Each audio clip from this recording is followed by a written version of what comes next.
Ever wonder what it feels like to be part of a cultural moment? Something that genuinely chills people to the bone, even decades later.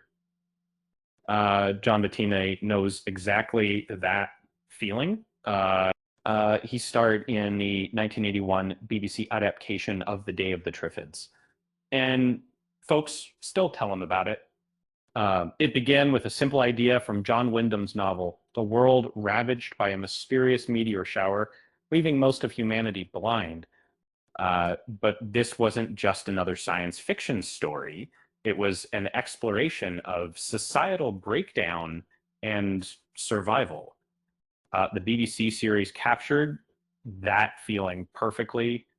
Um, Duttine played Bill Mason, a man strangely spared the blinding effects due to a prior hospital stay. Uh, he woke up to a world in chaos, stalked by intelligent mobile plants. The Triffids themselves, uh, and it was a captivating premise, and Duttine was immediately drawn to it.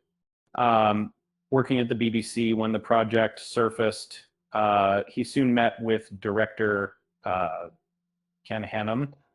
Uh, um, though not initially a fan of science fiction, he quickly became engrossed in Wyndham's world. It, the production required extensive uh, uh, location shooting throughout London, Surrey, and Sussex. The series maintained a serious tone, leaving little room for levity on set.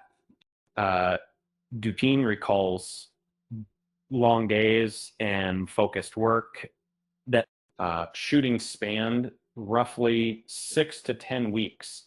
Fast pace, given the scope of the story, Masson's initial blindness was cleverly handled. Instead of relying on narration or subtitles, writer Deb Livingstone had Duttine record monologues describing his experiences leading up to the fateful night, allowing the audience to understand perspective without visual cues. The Triffids themselves were a feat of practical effects. Real people operated the plant structures from within, creating their unsettling movements. It wasn't always smooth sailing, getting them to hit their mark. Often presented challenges for the crew. Beyond the spectacle, this series resonated because of its exploration of societal collapse. Duttine notes that it aired during a period of global tension. The early days of Thatcher and Reagan, with the shadow of 1984 looming, the story felt eerily prescient. The adaptation highlighted a timeless truth. Uh, History often repeats itself. Uh, Even in the face of catastrophe, humans tend to fall into familiar patterns. Um, it's a sobering thought that still rings true. Uh, Today, 1981 was also a personally fulfilling year for Duttine. His son was born, and balancing work and family life proved rewarding both professionally and personally. He looks back on the series with immense pride. While a larger budget might have resulted in more polished Triffids, he concedes that their slightly clumsy appearance only added to their terror. Uh, People still remember being genuinely frightened. Duttine now enjoys a quieter life on the South Coast, spending his days walking along the shore.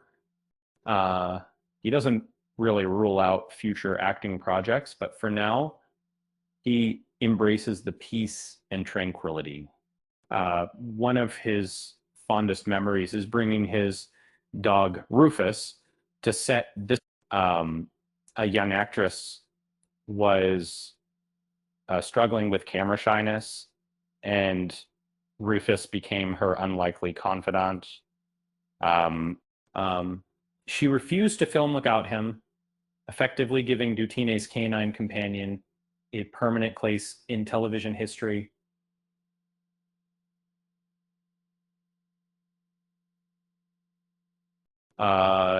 Filming The Day of the Triffids must have been exhausting. I mean, dodging carnivorous plants all day. That's a lot of STEM ENA. Not With that said, thanks for watching, and until next time.